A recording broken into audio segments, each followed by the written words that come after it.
नमस्कार दोस्तों, अथर एस्ट्रोलॉजी में आपका स्वागत है।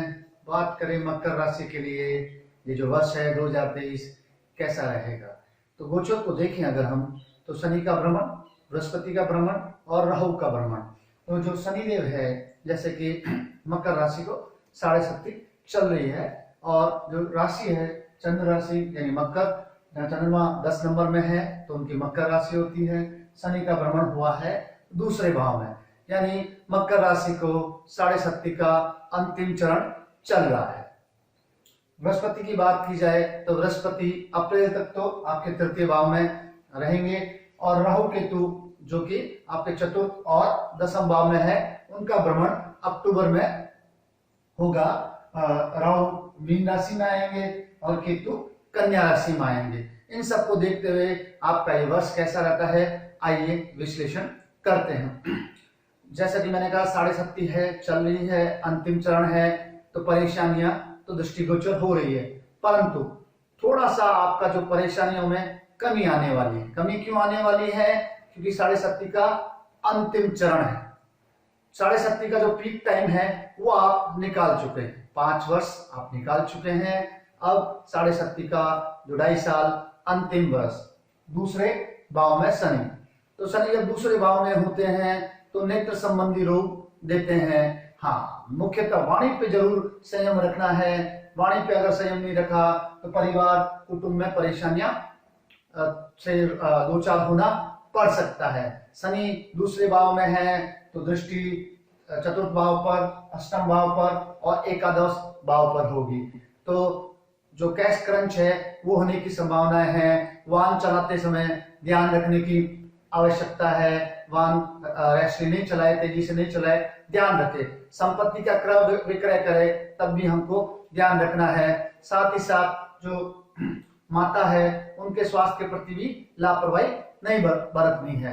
और अगर देखें राहु और केतु की स्थिति के अनुसार देखें तो चतुर्थ और दसम भाव में है, तो व्यवसाय या जो हमारा जहाँ वर्क कर रहे हैं वहां पे भी थोड़ी परेशानियां दिख रही है। थोड़ा पॉजिटिव की तरफ देखें तो जो बृहस्पति की स्थिति, वर्तमान स्थिति है उसके अनुसार, और जब भ्रमण करते हुए शुक्र भी मीन राशि में आएंगे, तो अप्रैल तक जो जातक जातिकाएं विशेषतः फरवरी मार्च में विवाह योग्य है तो उनके विवाह के योग अच्छे बनेंगे। यानी जब बृहस्पति मीन राशि में, अभी जैसे मैंने विराजमान है कहा है, और गोचर में जब शुक्र भी जब मीन राशि में आएंगे, उच्च के होंगे गुरु के साथ में, तो विवाह के योग जरूर बन रहे हैं। आमदनी की बात की जाए तो अप्रैल तक फिर भी आपकी आमदनी कंपैरेटिवली जो हम अर्निंग है वो अच्छी रहने वाली है। अप्रैल के बाद जब बृहस्पति का भ्रमण होगा चतुर्थ भाव में, मेष राशि में,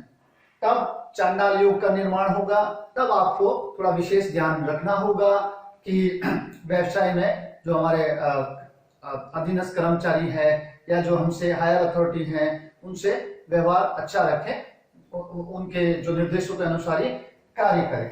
और अगर हम देखें अक्टूबर के बाद थोड़ा समय हम कह सकते हैं अच्छा आएगा, क्योंकि अक्टूबर के बाद राहु आपके पराक्रम भाव में और केतु नवम भाव में आ जाएंगे, और बृहस्पति उस समय यानी 2 महीने अक्टूबर में बृहस्पति जो है आपके चतुर्थ भाव में, मेष में, केंद्र में रहेंगे। तो हम ये कह सकते हैं कि जो लास्ट के 2 महीने हैं, नवंबर और दिसंबर, जो परेशानियां आपको जो व्यवसाय में रह रही थी उनसे कुछ हद तक छुटकारा मिलेगा। जो मान प्रतिष्ठा नहीं कर ले पा रहे थे प्रॉपरली, उसमें थोड़ा सा आपको जरूर मिलेगा, क्योंकि बृहस्पति जब केंद्र में होंगे तो उससे दसम भाव को भी देखेंगे, वहां से राहु केतु का ट्रांजिट हो चुका होगा, और दूसरा अष्टम और द्वादश भाव को देखेंगे, तो कुछ जो परेशानियां हैं, जो खर्चे हैं, वो जरूर कम होंगे।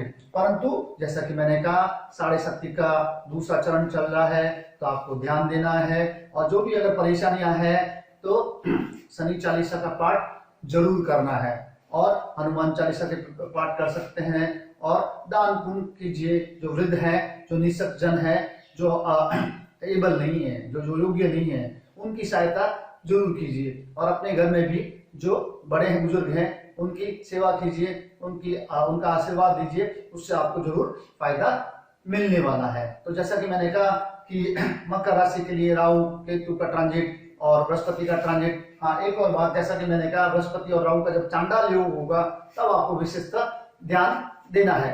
परंतु अगर ओवरऑल हम देखें तो वर्ष के अंत में कुछ चीजें आपके लिए पॉजिटिव होती हुई नजर आ रही है। अगर अभी तक आपने मेरा चैनल सब्सक्राइब नहीं किया है, चैनल को सब्सक्राइब कीजिए, वीडियो को शेयर कीजिए, लाइक कीजिए। धन्यवाद।